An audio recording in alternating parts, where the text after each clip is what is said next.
Voici 3 miracles du Coran qui vont te choquer. Miracle numéro 1, les fourmis savent parler. Ça, c'est un enregistrement de fourmis qui parlent entre elles.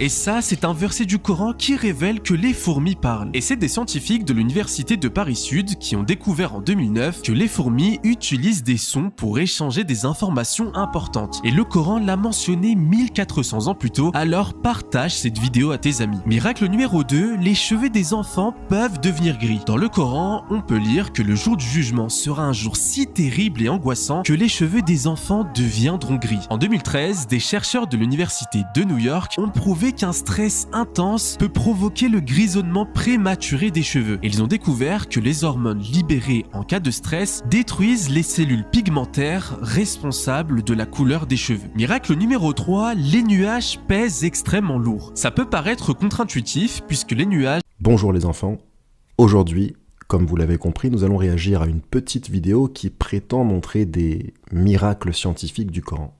Alors évidemment, tout ce qui est dit dans cette vidéo est totalement faux, facilement démontable lorsqu'on a un minimum de culture et de bon sens. Sans plus attendre, on commence par le miracle numéro 1, les fourmis qui parlent.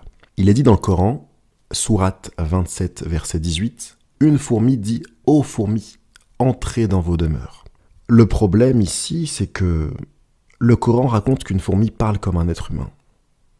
Or, les fourmis communiquent en réalité par phéromones. La majeure partie du temps, les fourmis vont communiquer avec ce qu'on va appeler des phéromones, qui sont des odeurs chimiques. Et parfois par vibration, c'est ce qu'on a notamment entendu dans la vidéo.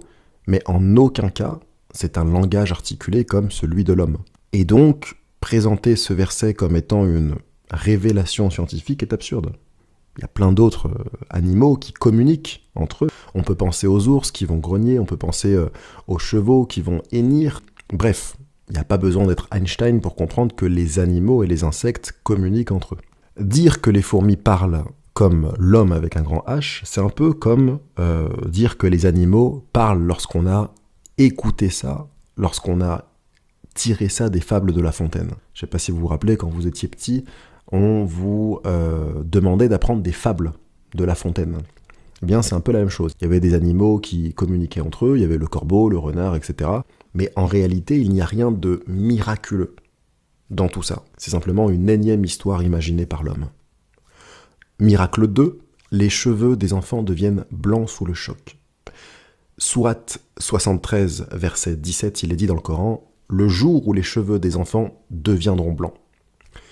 Le problème ici, c'est que, et là, beaucoup de gens crédules et naïfs ont pris encore une fois ça au mot, cette phrase est en réalité ni plus ni moins qu'une métaphore pour exprimer la peur et l'horreur du jour du jugement dernier. Et si on se base exclusivement sur la science, oui, le stress est un facteur qui peut clairement accélérer le vieillissement des cheveux, mais ça reste un phénomène assez lent. Ça n'a rien à voir avec les enfants qui deviendraient subitement tout blancs en une journée.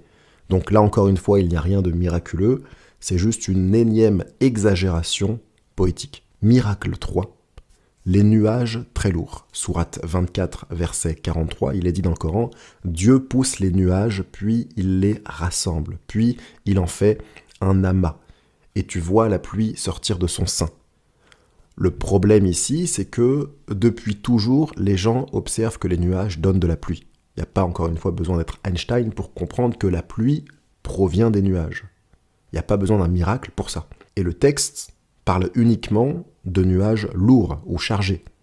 En aucun cas, il va donner une donnée scientifique précise comme leur masse en tonnes, par exemple.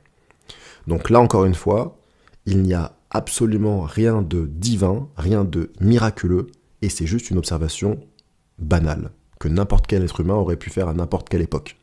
Donc, vous pouvez voir à travers ces 3 exemples comment on essaye de transformer des histoires, des métaphores et évidences en prétendus miracles scientifiques. En réalité, ça n'a absolument aucun sens. Et uniquement, encore une fois, les gens crédules et naïfs peuvent croire de telles âneries. Ce n'est rien de plus que la réinterprétation forcée pour flatter les croyants et leur donner l'impression que leur religion détient une vérité cachée. Et c'est pour ça d'ailleurs que je répète souvent que les religions fonctionnent surtout sur la crédulité. Elles prospèrent en s'adressant à ceux qui n'ont pas les outils pour vérifier, donc des gens souvent incultes ou des gens flemmards qui vont avoir cette flemme d'aller chercher l'information par eux-mêmes, ou de comparer, ou de réfléchir de manière critique. Mais encore une fois, quand on a un minimum de culture et de bon sens, on voit bien que ces miracles sont tout sauf miraculeux. Alors maintenant, la question qu'on pourrait se poser, c'est pourquoi inventer de telles histoires ? Eh bien parce qu'une religion doit convaincre. La religion, son but premier, c'est de maintenir la foi, sinon elle meurt. Il faut qu'elle donne aux croyants l'impression qu'ils possèdent une vérité supérieure. C'est très important. Alors souvent, elles vont déformer des images poétiques, elles vont forcer des coïncidences, et elles vont inventer des preuves, entre guillemets, pseudo-scientifiques pour impressionner. Et pour dire, du coup, dans la tête du croyant, ah oui, ma religion, c'est vraiment la meilleure. Tu vois, il y a des miracles. Ils ont fait ça il y a 2000 ans. Oh, incroyable. Bref, moralité, cultivez-vous. Encore une fois, je le dis très souvent dans mes vidéos, allez chercher l'information par vous-même, apprenez à tout vérifier, et même si c'est votre père ou votre mère qui vous l'a dit, allez vérifier par vous-même. Ça vous évitera de passer pour des idiots. Voilà pour cette vidéo du Penseur Libre.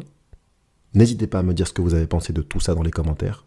Et n'oubliez pas de douter, questionner et comprendre.